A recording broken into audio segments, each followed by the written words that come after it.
تعالوا بينا نعمل أحلى وصفة كشري مصري في السريع، ومش هتقفي في المطبخ كتير، وخطوات بسيطة جدا وتحدي.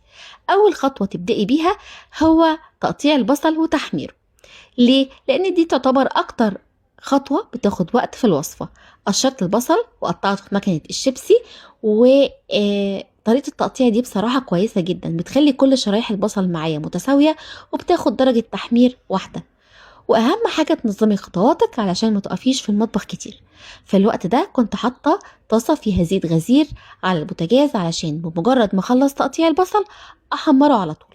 ده غير ان الزيت اللي هنحمر فيه البصل هنستخدمه في باقي الوصفه. زي ما انتوا شايفين كده البصل اتقطع معايا.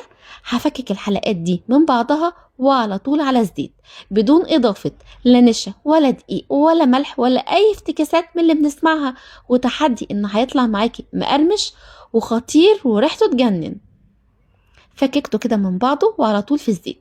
في نفس الوقت على السريع هنجيب العدس بجبة بتاعنا وننقعه في مية سخنة من نص ساعة لساعة، والخطوة دي مهمة جدا وهتفرق معانا. وادي البصل بيتحمر كده زي ما انتوا شايفين.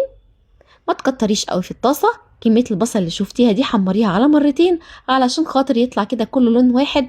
وطبعا القرمشة